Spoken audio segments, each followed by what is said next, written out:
Greetings and welcome to the energy of Pisces. This is Ron from Tarot of the Twin Sun. Tarot of the Twin Sun is a functional division within the Order of the Twin Sun. I am doing this reading from Cairo, Egypt. I do thank you for your continued support of the channel. The Order is here to provide guidance through the light and to shine onto darkness that which must be revealed, or at least understood, or at least intelligible in some sort of way. Now, the mystery of Pisces is through the energy of Neptune as well. There is Jupiter also plays a big role in that. You think of Poseidon or the trident. In Greek Hellenism, there is a great deal that is related of Pisces to the earth, and with Jupiter and Zeus, or rather Poseidon, there's the mystery of being able to control the earth, to manipulate the earth through the hands and to mold it in such a way tectonically so that water may be moved or relocated in some sort of way. So that is one of the great mythological mysteries of Pisces. Today we shall be doing a reading for the month of November 2023, and we are looking through the 12th house into the 6th.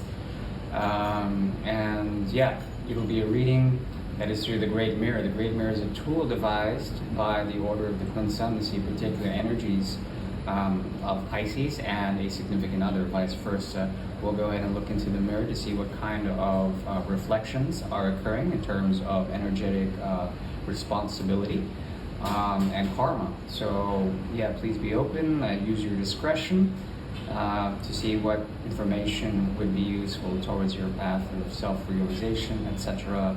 in the context of another. We'll go and get started now. Thank you.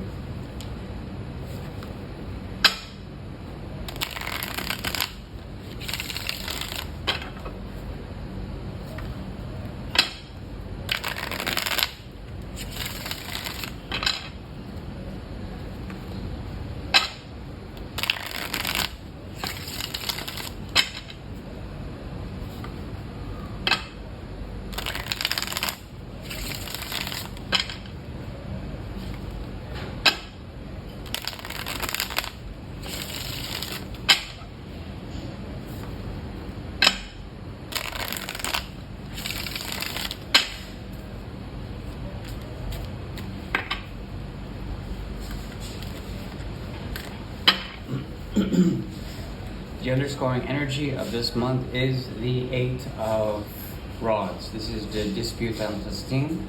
Also, it's intuition. The fire of the solar plexus is here. So there is a solar plexus activation. The solar plexus is known as the second brain. It's a neural network that allows you to pick up information, digest it through acidic fire, and to use that to your benefit. So it's very much an empowering month for you, in which you can stabilize one of the central chakras in order to manifest solar energy. This is very generative and regenerative. It's using solar programming in order to do the right thing, whatever that is. Usually it's indicated through an accomplishment already. If we have the 8 of Swords here, then it's the 6 of Swords before that, a choice after a path has been made. You've been recognized, you make a choice afterwards, okay? That's the 6 plus the 2 of Rods. What is this leading to? It's leading to the 9.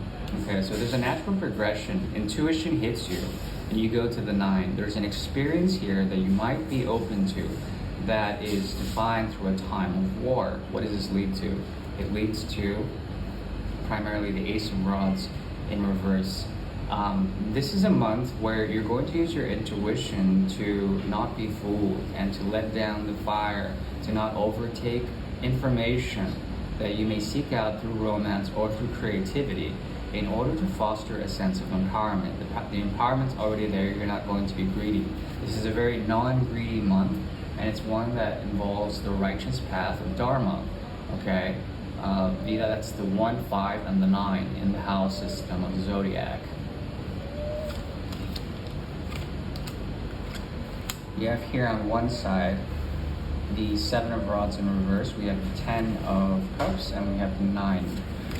We have the 5 of Pentacles. On the other side, we have the Hierophants facing to the outer world. We have the the Eight of Pentacles. Okay, interesting thing here is that there's a lot of foundational stuff here that is based on grounding and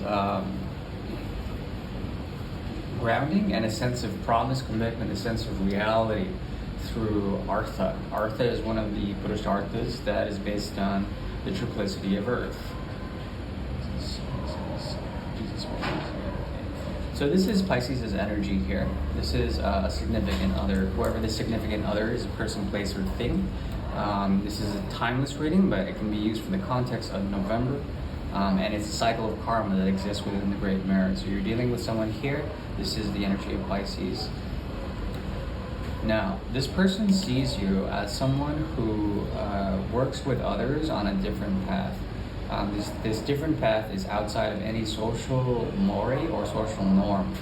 And there's a sense of privacy, seclusion, and exclusivity. There's something about you that is behaving in such a way that you stabilize on a path that is different. You stabilize on a path that is different. You're beholden to a world outside. You're already in some sort of commitment with someone, and it's exclusive. You're here to work hard on something, to protect your fortress, and to mirror another person. You're mirroring right now, but I think you are committed to a project or a person already. Now, you're dealing with someone here that has a great deal of expectation. This expectation is based on the Seven of Pentacles. And the Seven of Pentacles is in the upright, okay? They're balancing one world and another, but they come from a place that is similar to you. This speaks of forbidden fruit as well. It hints at something that's additional to the worlds that already exist. Two different worlds, and then there's an overlap in concentricity. And in this overlap, the infinitum closes in a bit, and then Mercury, it has to do with the fusion of minds. A promise, a small promise, okay? Be careful about the small promises you make because you're already beholden to something else. This person is in the preservation of legacy, of family, of great love and ambition. They may have project this onto you. Maybe it's something that they're working on already, but they project it onto you. There's something about this where they find a sense of health and they want to contribute to something here.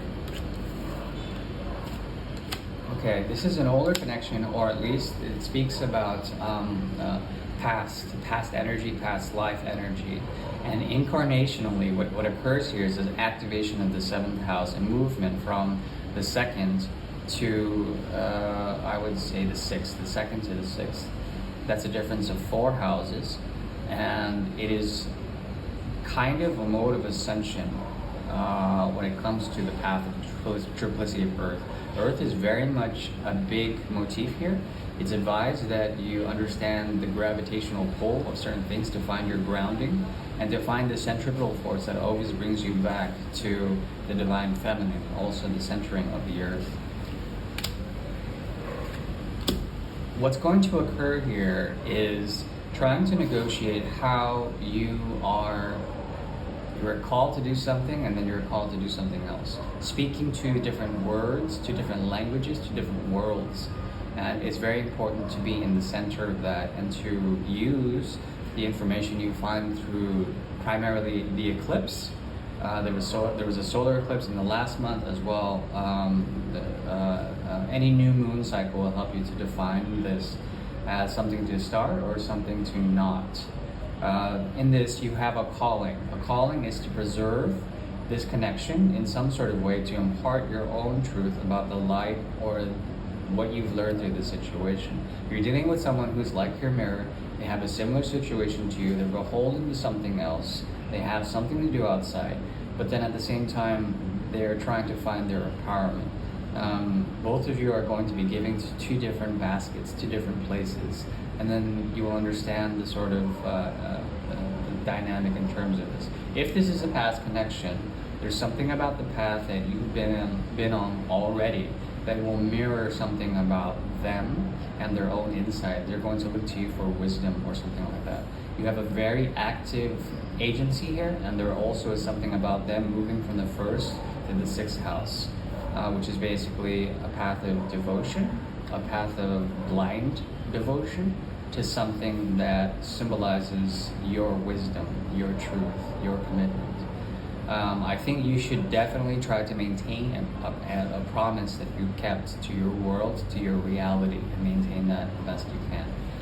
In terms of advice, or of Cups in reverse, this is a gift, and it's something that both of you are going to understand in terms of the emotional catharsis that comes through this gift. It's an emotional catharsis. It's like a realization by letting water do its thing, by letting emotions do its thing, by letting emotional intelligence do its thing. All right, it's the very best I can give you. All right, bye-bye.